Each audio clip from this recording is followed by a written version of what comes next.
Abonnez-vous et cliquez aussi sur la petite cloche de notification pour ne rien rater de nos prochaines vidéos. N'oubliez pas de partager aussi la vidéo et de la liker. Afrique N24. Allô, bonjour, bonsoir à tout à chacun sur la plateforme, c'est Monsieur Kolani.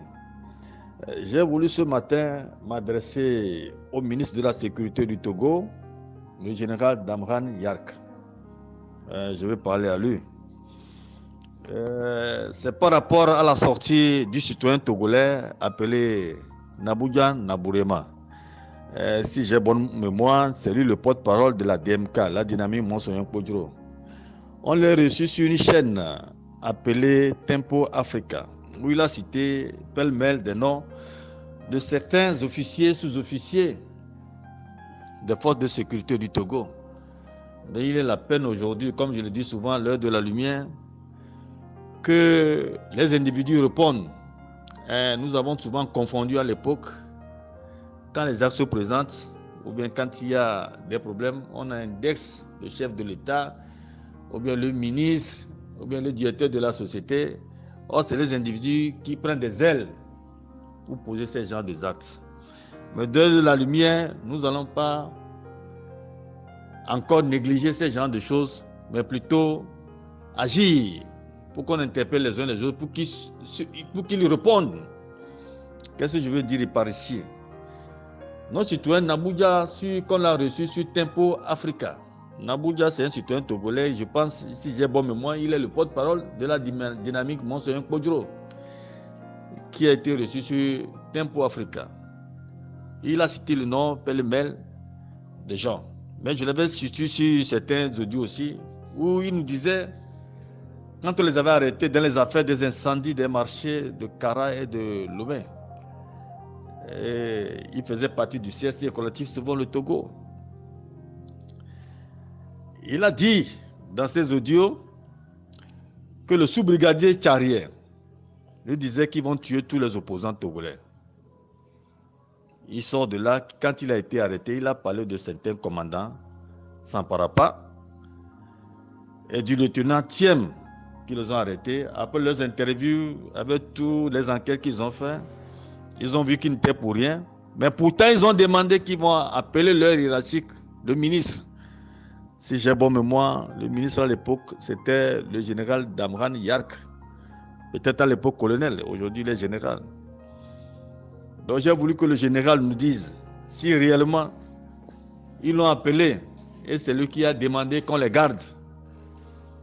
Parce que j'ai souvent dit, l'autorité ne peut pas emprisonner quelqu'un, il peut demander qu'on les interpelle. La seule personne qui peut emprisonner, c'est les juges. Donc si les Nabouja ont été enfermés, malgré que ces colonels et ces sous-officiers, officiers qui ont demandé, qui vont demander à leur Richard, le ministre, et finalement ils ont été enfermés. Pourquoi? Ils ont fait tant d'années là-bas. Mais il faut pour qu'on le dise, parce que j'ai souvent dit, c'est l'heure de la lumière. Les individus vont répondre individuellement. Nous n'allons plus jeter l'anathème sur UNI, sur le chef de l'État, à moins que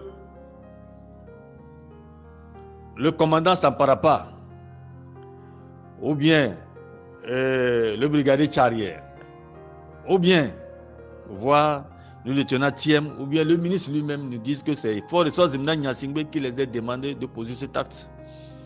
Parce que les marchés brûlés de Kara et de Lomé, ça fait 9 ans aujourd'hui qu'on n'a pas encore trouvé les auteurs et les enquêtes continuent.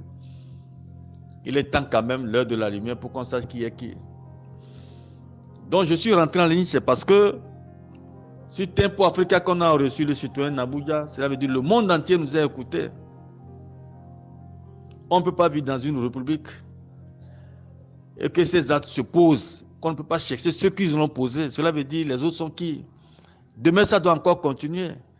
Souvent, quand on parle de la justice, c'est pour qu'on arrête. Et je continue. Nabouja nous dit que le colonel, qui est le préfet de Kara actuellement, le colonel Bakali, le dit, Nabouja, toi et tes frères, si vous voulez faire de la politique, vous êtes de Bassa, allez-y à Bassa. Parce que Nabouja posait ces actes-là quand il était à Kara. C'est un professeur de philosophie. Le Togo, c'est une république ou Kara n'est pas dedans, ou bien c'est Kara qui est une république que le Togo n'est pas dedans. Ça aussi, il faut qu'on interpelle le colonel Bakali, il faut qu'il vienne répondre. Il ne peut pas dire à Abuja, s'il veut faire la politique, il n'a qu'à la Bassa. À ce 21e siècle, l'heure de la lumière, que les choses sortent, que les gens répondent individuellement. C'est pourquoi j'ai souvent demandé qu'on libère les prisonniers politiques, qu'on signe un amnistie. Cette amnistie de ceux qui vont rentrer de l'extérieur donne en même temps la chance à ceux qui ont posé ces genres d'actes de venir demander pardon pour qu'on redécolle. C'est pourquoi ce matin, je vais parler au ministre Yark. Et je suis en train de le parler. Pour qu'on envoie ça, pour qu'il m'écoute. Parce que lui-même, il a demandé sur New World TV de les interpeller, de dire ce qui ne va pas. Comme l'a demandé le chef de l'État en avant. Il ne peut pas regarder n'importe où, il ne voit pas tout. Peut-être que le ministre Yark n'a pas écouté Abuja. Mais ce matin, Kolani l'envoie encore. Je pense que le service de renseignement se trouve sur les réseaux sociaux. N'importe où. Ils vont nous écouter et l'envoyer ça pour qu'ils puissent répondre. Pour qu'on puisse situer les responsabilités. C'est très important pour moi. Et Abuja, en continuant dans ses audios que je l'ai suivis, il a demandé la responsabilité, que les gens viennent nous dire la vérité. Les premiers responsables du CST, collectif Sauvons le Togo. C'est ça, les opposants aussi du Togo. Ils parlent, les militants sortent consorts. Après, quand il y a des dégâts, ils vont bénéficier de leur prébande. C'est cette affaire, dans cette affaire-là, qu'il y a un militant de l'ANC qui est mort en prison. Qui s'appelle Yakanou. Et un certain militant du PSR, qui est aussi menotté, il s'appelle Bodé, Chakura Bodé. Et que sa fille et sa femme sont venus le voir à la gendarmerie, la manière dont il a été menotté, la main au pied. Vraiment, c'est pitoyable. Mais ce monsieur, c'est un professeur, un docteur. Vous y comprenez? L'heure de la lumière, il faut situer les responsables, que les gens passent pour faire leur mea culpa. La CVJR a fait son travail qui s'est arrêté en 2005. De 2005 à nos jours, il y a beaucoup de choses qui sont passées encore. Si je peux ouvrir cette petite parenthèse, le colonel Abuja et celui de Sioux, qu'on a tué au camp Bill, qui est toujours à la morgue. Que la vérité surgisse. Il ne faut pas que les gens pensent qu'ils vont toujours surfer sur la politique pour avancer. Jusqu'à quand? C'est pourquoi le dialogue que le gouvernement demande là, c'est les politiciens qui doivent mettre à terme cette récréation. Nous venons de sortir d'une élection là. Nous venons de sortir d'une élection où la population s'est énervée compte tenu de tout ce qui s'est passé. Les incendies, la sortie de la C14, la mauvaise gouvernance, tout ça là, se sont énervés pour vous sanctionner dans les zones. Pourtant, une partie des forces de sécurité sont sortis pour encercler la maison d'Agboué, pour étouffer ceci. Mais après d'avoir étouffé, quand même donner ce que la population voulait.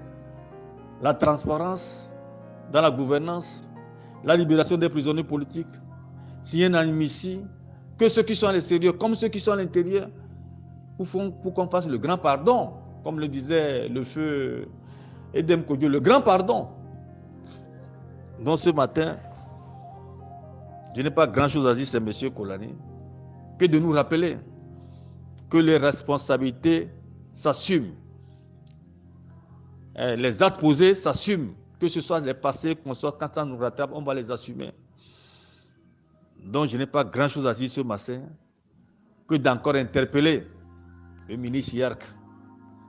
Les opposants du CSC, les premiers responsables, Azabon Zeus, vous n'allez pas mettre en perte et profit avec le chef de l'opposition, Jean-Pierre Fabre, qui a bénéficié des prébendes de l'argent du contribuable qui a été payé durant son mandat. Ne pas chercher à trouver ou à œuvrer pour qu'on trouve les vrais coupables des incendies de Kara et de Lomé qui fait 9 ans aujourd'hui. Vous n'allez pas continuer à aller aux élections parce qu'on fait la politique en oubliant les morts, les victimes et consorts, et c'est les citoyens qui en pâtissent. Ça, je dis non, il faut que ça s'arrête. C'est M. Kolani qui le dit. Nous tous nous sommes fautifs. Mais à un moment donné, il faut arrêter. L'heure de la lumière doit s'arrêter. Nous n'allons plus demander à la population d'aller dans les urnes parce que c'est la politique. Nous n'allons pas faire un dialogue de visage, de fair play, de faire savoir, de faire valoir Je l'avais dit à l'époque de Oumé Zounou. Chaque fois le gouvernement appelle l'opposition, nous venons, on nous tend le micro, il y a un dialogue qui s'amorce. Quel dialogue encore aujourd'hui, quand on ne met pas de knapp? Hier même, il y a eu ce dialogue-là. Qu'est-ce que les opposants vont chercher là-bas? Pour ne pas demander qu'on parle du contentieux, pour ne pas demander qu'on libère les prisonniers politiques, pour ne pas demander qu'on signe un amnistie pour qu'on s'assied. Pour discuter de quoi? C'est ça la politique. Ne pas s'asseoir pour regarder les yeux dans les yeux. Le Togo n'appartient pas à unir. Le Togo n'appartient pas à fort. Le Togo n'appartient pas à l'opposition. Le Togo appartient aux Togolais. C'est l'heure de la lumière. Nous avons mis pied à l'école. Asseyons-nous pour discuter. Si ce que Kolani dit est faux, interpellez-le pour qu'on discute, qu'il me donne des idées, puisque c'est dans nos échanges que j'aillerai la lumière. Il n'est pas grand-chose à dire que de dire au ministre Yark. Le passé est revenu. Nabouja est clair. S'il n'est pas d'accord, il appelle Nabouja, il cherche Kolani. Et c'est Samparapa, là, le commandant Samparapa et console, les actes qu'ils ont posés en demandant que ils vont demander l'avis du ministre Yark. Et ils ont été emprisonnés. Et ces juges-là et ces procureurs qui se sont mêlés dans cette affaire-là doivent aussi répondre, parce qu'on ne peut pas libérer des gens en disant que c'est non-lieu. On ne pas des présumés coupables. Les présumés coupables. Les présumés coupables. Ou bien complices. Donc on a trouvé les présumés et ils sont complices. L'histoire nous rattrape. Nous n'allons pas mettre en perte profit ces incendies. Pas incendies même. Et comment dire, les gens ont brûlé. Sérieusement, les gens ont brûlé parce qu'il y avait des gardiens. On n'a pas entendu les gardiens des marchés qu'on a arrêtés. Il n'y a pas grand-chose à dire que de m'arrêter ici, mais chacun n'a qu'à œuvrer. Surtout nous qui avons mis pression à l'école, que justice vienne. Nous n'allons pas trimballer les gens, mais que les gens demandent pardon et pour qu'on se réconcilie, pour que le Togo puisse décoller. Il ne faut pas que les gens pensent qu'ils sont plus malins que nous. Et ce dialogue qu'ils ont fait hier là, surtout ceux qui se disent opposants là, arrêtez vite. Parce que le peuple là s'oppose à l'injustice. C'est le peuple qui est opposant à ce régime. Et le chef de l'État même dit que c'est une minorité. Cette minorité là, c'est le peuple qui s'oppose à cette minorité. De la lumière vers la lumière. C'est M. Kolani. La lutte continue. Likez la vidéo si ce n'est pas déjà fait. Laissez aussi votre point de vue en commentaire.